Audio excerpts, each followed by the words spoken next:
Europe 1, 8h35. Et on commence tout de suite avec Laurent qui nous appelle de Cherbourg dans la Manche. Laurent a 30 ans et il est facteur. Bonjour Laurent, Joe Star vous écoute. Bonjour. Bonjour, je voulais avoir votre avis sur ce qui se passe actuellement au niveau de Marseille, des règlements de compte, des fusillades. Moi j'ai l'impression, en étant dans la Manche, que ça paraît loin, on a l'impression que c'est comme un film, quoi. Malheureusement c'est la réalité, mais c'est comme un film. Je voulais savoir votre avis sur cette mentalité dans cette région, quoi. Malheureusement, je vis à Paris, donc l'avis que je vais avoir, c'est un peu par le prisme des médias, et je suis jamais dans une confiance complète avec ce qui est relaté, vu que quoi qu'il arrive, quelle que soit l'actu, c'est toujours très anxiogène, un peu le rapport qui est fait, quoi. Voilà, les quoi. 3 morts à Marseille ce week-end, ils sont pas anxiogènes, ils sont factuels en l'occurrence. Ouais, ils sont factuels, on est d'accord. Ouais. Non, mais je parlais juste du relais qui est fait, quoi. Après, écoutez, je suis spectateur de tout ça. Mon avis, c'est qu'il y a une jeunesse qui se fout en l'air. Il y a une économie parallèle on n'arrive toujours pas à gérer cette histoire, quoi. Voilà, quoi. Je pense que justement, tout ceci est en rapport avec ça, quoi. Patrick Menucci, député socialiste des Bouches-du-Rhône de Marseille, estime que l'État doit légaliser le cannabis, créer une filière et un monopole d'État et en assurer la distribution. Pensez que ça peut être la solution, ça ? Ça fait des années qu'on polémique autour de ça. Je pense que depuis le temps, ce serait pas juste la solution. Il y aura encore plus à faire, quoi, à mon avis. On écoute Marie à présent. Marie qui nous appelle d'Évreux dans l'Eure, qui est agent de sécurité sociale et qui a 40 ans. Bonjour Marie. Oui, bonjour. Déjà, félicitations pour l'album, parce qu'il est carrément sympa. Maintenant, je voudrais savoir si vous aviez 31 secondes pour parler avec Dieu. Vous lui diriez quoi ? Souvent dans la journée, mais il ne m'entend pas. Il ne me comprend pas, surtout. Voilà. Et moi, je crois en Dieu que malheureusement, quand je vois des gens qui font des choses impensables, malheureusement, non, je suis un peu athée, moi, en fait. Je suis issu d'une famille. Ma mère croit en Dieu. Enfin, voilà, je suis antillais, donc voilà. Mais moi, non, je sais pas, j'ai plus confiance en l'homme, en fait. Voilà. Quand vous dites vous croyez en Dieu que dans les moments compliqués, c'est. Quand on voit ce qui se passe, quoi, par rapport à l'actu, quoi. Mais sinon, et là, moi, j'ai pas besoin de ce garde-fou là, en fait. Je dis pas que je vais bien, pardon, mais je peux m'en passer. On écoute à présent Baptiste qui nous appelle de Mantes-la-Jolie dans les Yvelines. Il est cadre à la SNCF. Il a 30 ans, Baptiste. Bonjour Baptiste. Bonjour. Je vais poser une question donc à Joey. Je voulais savoir, Joey, est-ce que tu as des remords par rapport au Suprême? Est-ce que tu as une sensation d'inachevé? Et est-ce qu'un jour on pourrait revoir sur le devant de la scène le Suprême pour une nouvelle histoire ou pour la suite de l'histoire? Déjà le 18 avril, on va faire un petit set à l'Olympia avec Cool Chain, déjà ça. En plus, ce sera diffusé dans pas mal de salles en France, chez Pathé Gaumont, enfin voilà, tac. Maintenant, est-ce que j'ai des remords? Non, mais je suis dans la continuité. Devenu un businessman, hein, Joey Star. Ouais, je suis venu faire de la promo, non? Sinon, je serais chez moi, là, tranquille. Non, mais... l'idée, c'est que non, mais ça fait partie d'une des plus belles aventures de ma vie, quoi. Donc non, je n'ai aucun regret. Après, comme je le dis souvent en plaisantant, quoi, personne n'a voulu faire la femme au bout d'un moment dans notre couple, donc de fait, on a dû arrêter, quoi. Voilà. Vous avez encore l'âge de faire NTM et tout ça, là? 48 ans? Je fais de la musique. Pourquoi j'aurais pas... C'est quoi cette question pourrie, disons? Tu la remets dans le tiroir, disons. Ouais, vous y répondez pas. Non, mais je veux dire, est-ce que j'ai encore l'âge de... Je sais pas, pour moi, NTM, c'était avant tout de la musique, quoi. Ouais, je crois que j'ai encore l'âge de faire de la musique, quoi. Olivia sur Europe1.fr vous demande, Joey Star, quelle est la chanson que vous adorez écouter en cachette que vous n'assumez pas? Quoi, c'est Jennifer? Ça doit être La Petite Huguette. Ah oui, non, oui. Chanson grivoise. Oui, non, on va pas. On l'a tous à peu près en tête. Je l'écoute pas, je la chante. Vous la chantez? Je la chante, ouais, devant mes enfants qui me regardent comme un dingue. Ils ont quel âge, vos enfants? 8 ans, 10 ans.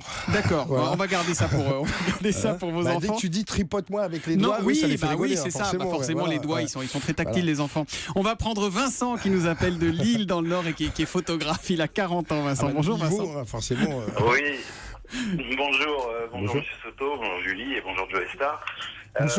Rapidement, moi j'ai 42 ans, je suis de la génération NTM, j'ai grandi avec et il y a quelques jours j'ai eu la chance d'accompagner ma fille de 15 ans au concert de Necfeu. Donc j'ai fait le parallèle par rapport au live au concert de 2008 de NTM, toujours au Zénith, et je voulais savoir justement ce que Joey pensait de la nouvelle scène et en particulier de Necfeu, que j'ai trouvé très généreux dans son rap et très vif. Si peut-être que je me ramollis, mais je voulais savoir ce qu'il en pensait. Non, je pense pas que vous ramollissiez. Non, mais moi, Necfeu, je crédite à mort. Ouais. Après, Necfeu, c'est pas la nouvelle scène, quoi. Le problème, c'est qu'aujourd'hui, on on est sur un truc qui s'appelle le game, quoi, et qui est plus axé.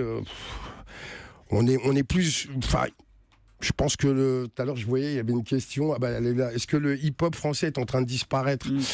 Ouais, aujourd'hui, il y a un truc, ça s'appelle le game, quoi. C'est-à-dire, qui va le plus surenchérir cette posture de gangster ou de machin, enfin, ce crédit. Alors que bon, on est, je sais pas, au départ, on est des musiciens, quoi. On n'a pas besoin de se mettre dans une posture. Enfin, voilà. Donc, le problème, mon problème, c'est que, et peut-être que je me ramollis aussi, quoi, c'est que je trouve que ça crédite un peu trop.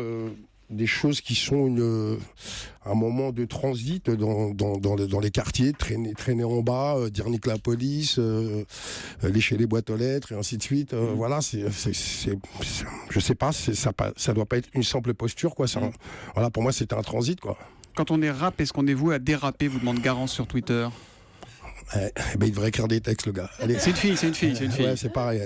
Bon, bah, si elle veut envoyer un texte, on vous le fera suivre.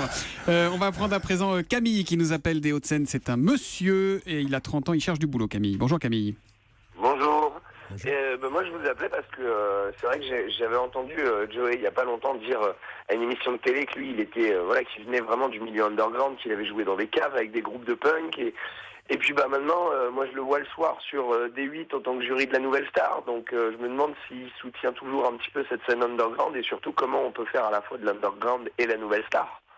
Ben moi je vois pas où est le problème, quoi, puisque j'ai plusieurs casquettes, je suis éditeur, compositeur, interprète, machin, donc je pense que, et en plus j'aime la musique dans sa globalité, donc c'est un peu ce que propose ce programme, donc je vois pas quel est le problème. Et puis il y a qu'en France que c'est très dérangeant, parce que Pharrell Williams se fait The Voice aux États-Unis, ça dérange personne, mais en France, on a toujours un peu cet esprit un peu plus mégot, donc forcément, voilà, quoi.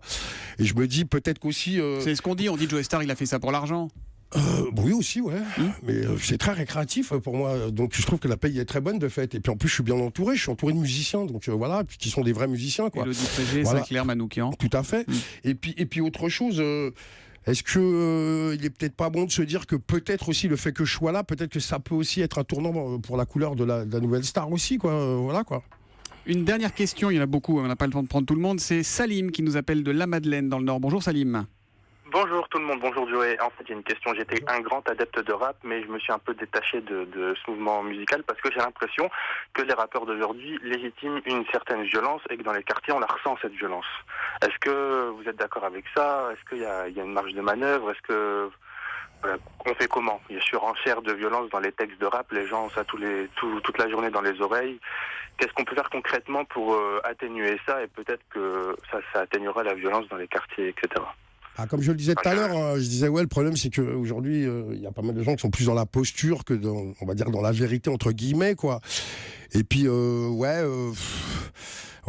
il faut tortiller du cul pour avoir l'air, c'est malheureux, ouais, c'est comme ça, quoi. C'est-à-dire que je pense qu'aussi c'est peut-être dû au fait que pas mal de gens ne sont pas là pour de bonnes raisons, quoi. Il y en a pas mal, ils ont vu des clips à la télé avec une gonzesse avec des gros nibards dans une voiture et il y avait une piscine à l'arrière de la voiture et plus il y avait machin, et que peut-être que voilà, c'est un truc de tendance.